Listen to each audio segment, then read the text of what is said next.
ত্রয়োদশ জাতীয় সংসদ নির্বাচনের জন্য নির্বাচন কমিশন জোরে সোরে প্রস্তুতি শুরু করেছে বলে জানিয়েছেন প্রধান নির্বাচন commissioner CEC AMM Nasir Uddin. তিনি জানিয়েছেন, নির্বাচনকে সামনে রেখে আগামী জুনের শেষে ভোটার তালিকা চূড়ান্ত করা হবে, আর ডিসেম্বরে নির্বাচন করতে হলে অক্টোবরে তফসিল ঘোষণা দিতে হবে।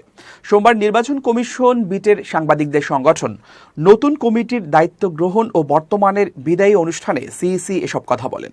সোমবার নির্বাচন কমিশন বিটের সাংবাদিকদের সংগঠনের নতুন কমিটির দায়িত্ব গ্রহণ ও বর্তমানদের বিদায়ী অনুষ্ঠানে সিইসি এসব কথা বলেন।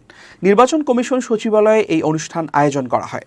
সাংবাদিকদের উদ্দেশ্যে সিইসি বলেন, সবাই সুষ্ঠু নির্বাচন চাচ্ছে, আমরা সুষ্ঠু নির্বাচন দিতে প্রতিশ্রুতিবদ্ধ।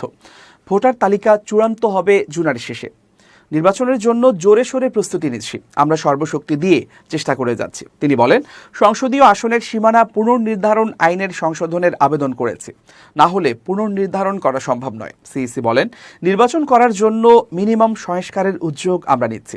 নির্বাচন নিয়ে রাজনৈতিক সমঝোতা হওয়া ভালো। তিনি আরও বলেন, সরকার ঐকমত্য কমিশন করেছে, যার মেয়াদ 6 মাস। তাহলে মিনিমাম সংস্কার যদি হয় তবে ডিসেম্বরে নির্বাচন করতে হবে, আর ডিসেম্বরে করতে হলে অক্টোবরে তফসিল ঘোষণা করতে হবে। এখন ভোটার তালিকা সহ অন্যান্য প্রস্তুতি নিতে হচ্ছে। আওয়ামী লীগের অধীনে একাধিকবার বিতর্কিত নির্বাচনের দিকে ইঙ্গিত করে সিইসি নাসির উদ্দিন বলেন, সুন্দর ভোটের জন্য ভোটার লিস্ট স্বচ্ছ করা দরকার। ভোটার তালিকায় প্রায় 17 লাখ মৃত ভোটার, ওরাই কবর থেকে ভোট দিয়েছে, কবরবাসীও ভোট দিত। মৃত ভোটার আমাদের ধারণার বাইরে ছিল। অন্যদিকে 36 লাখ ভোটার হতে পারে করা হয়নি, এগুলো বাদ পড়ে যেত।